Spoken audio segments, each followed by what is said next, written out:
Bonjour à tous, aujourd'hui je vais vous présenter une recette délicieuse qui consiste à préparer une forme de barre de céréales. J'ai déjà testé plusieurs modifications de recettes pour avoir un résultat que je souhaitais obtenir. Là j'ai formulé une préparation qui est déjà très intéressante. Alors pour faire cette recette, vous aurez besoin d'à peu près 100 g de dattes branchées, rincées et dénoyautées, 60 g de noix, 60 g de cacahuètes grillées, décortiquées, le même poids que de dattes dénoyautées en miel, privilégier du miel toute fleur, 10 g de pommes séchées, de pommes déshydratées concassées, 15 g d'huile de coco vierge, 30 g de graines de sésame, 100 g de flocons de petite avoine. On prépare également 60 g d'amandes, donc des amandes décortiquées, rincées et séchées. Alors on commence par dénoyauter toutes les dattes. Donc je précise que ce sont des dattes nature branchées.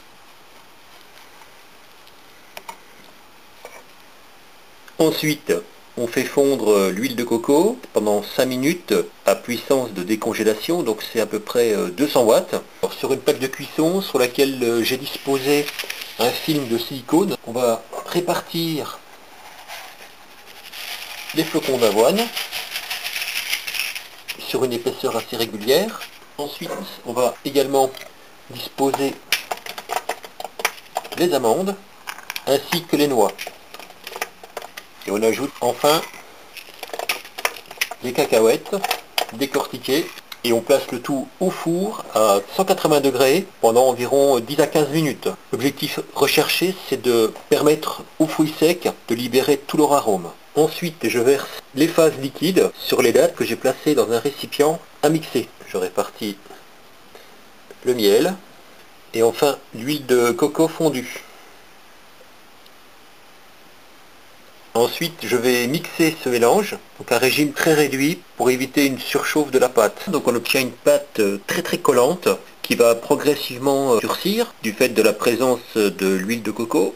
Maintenant, on va donc réserver cette préparation. Voici les fruits secs et l'avoine toastée. Au bout de 12 minutes, je vais les réserver dans un cul de poule, comme ceci. Et ce sont maintenant les graines de sésame qui vont prendre leur place. Sur les fruits secs encore bien chauds, on va déposer la pâte qui va donc se ramollir sous l'action de la chaleur.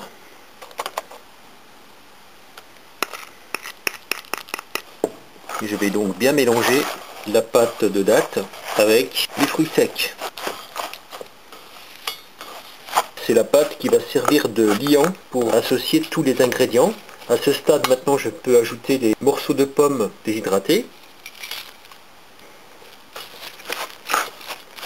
Il faut bien mélanger pour obtenir une pâte homogène. Ensuite, dans un moule chemisé, prenez de préférence un moule à bord droit. On va répartir le contenu de la pâte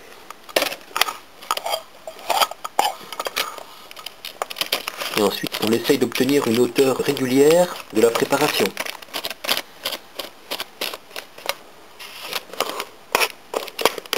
Alors, il faut bien tasser la préparation et essayer d'obtenir une épaisseur régulière. Et à la surface de laquelle je vais maintenant répartir les graines de sésame toastées qui sortent du four, donc elles sont encore bien chaudes. Elles ont été toastées à 180 degrés pendant 12-15 minutes également. Et elles vont donc faire fondre encore la préparation de dattes pour permettre une bonne adhérence à la surface du gâteau de céréales. Alors même s'il y en a un petit peu de trop, c'est pas grave, c'est de les répartir un petit peu, d'égaliser s'il reste encore des petites imperfections, on va dire. La dernière étape est facultative, donc soit on peut placer le pâton de céréales au frigidaire pendant à peu près une douzaine d'heures avant de le débiter en barres de céréales, ou alors ici, ce que je vais tenter dans cette recette, je vais préparer du caramel. Donc là j'ai préparé un poêlon avec 50 g d'eau, auquel je vais ajouter 150 g de sucre cristal. Donc je vais mélanger l'ensemble et puis porter cette préparation donc à feu vif sur le petit bec à mi-position d'intensité du gaz. Voilà, donc dès que la préparation atteint une couleur bien ambrée et dégage un léger arôme de brûlé, et bien maintenant on peut verser ce sirop encore bien chaud sur la pâte. En essayant de répartir le sirop sur toute la surface du pâton. Une fois que le caramel légèrement durci, maintenant il est pris, hein, il est figé. Il suffit de laisser refroidir cette préparation au frigidaire pendant une nuit à 24 heures. On va voir un peu la consistance et l'aspect de cette pâte une fois qu'elle va être découpée en barres. Donc on voit qu'elle se tient bien, elle est relativement rigide. Elle est beaucoup plus rigide que celle que j'avais obtenue sans avoine en fait, hein.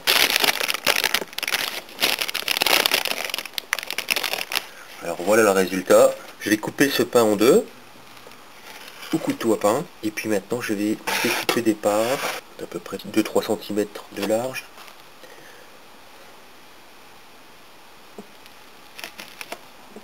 Là, il faut vraiment trancher les fruits qui sont à l'intérieur.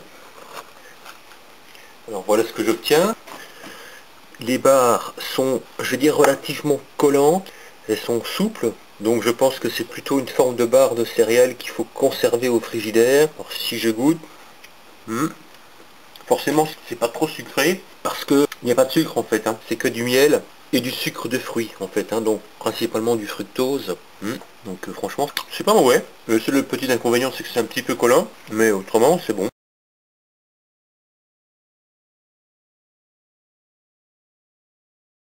Et voici donc le résultat de cette deuxième variante de recette. Donc maintenant le caramel a bien durci sur le dessus de la pâte.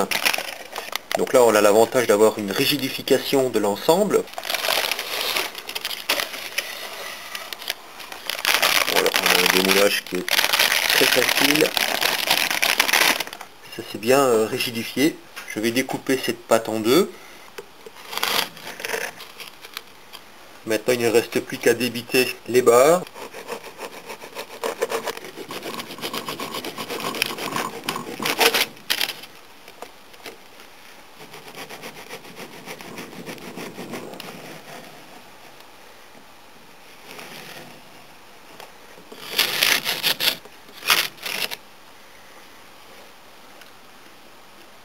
Donc là je dirais qu'on a des barres un peu plus gourmandes, hein, parce qu'elles contiennent un peu plus de sucre forcément, mais on voit qu'elles se tiennent bien. Un lit de caramel permet de solidariser l'ensemble, mais la barre se tient très bien par elle-même. Donc on voit un peu l'aspect de répartition des fruits secs. Pourtant la pâte sort du frigidaire, mais j'ai l'impression que le caramel est plus collant que la pâte elle-même. La pâte elle-même elle colle à peine. Donc maintenant je vais en casser un pour voir.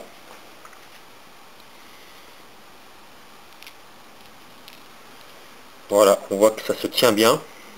On a vraiment une barre de céréales bien gourmande. Mais en tout cas, voilà deux variantes de recettes de préparation de barres de céréales qui sont toutes les deux vraiment très bonnes. Il faut les consommer avec modération.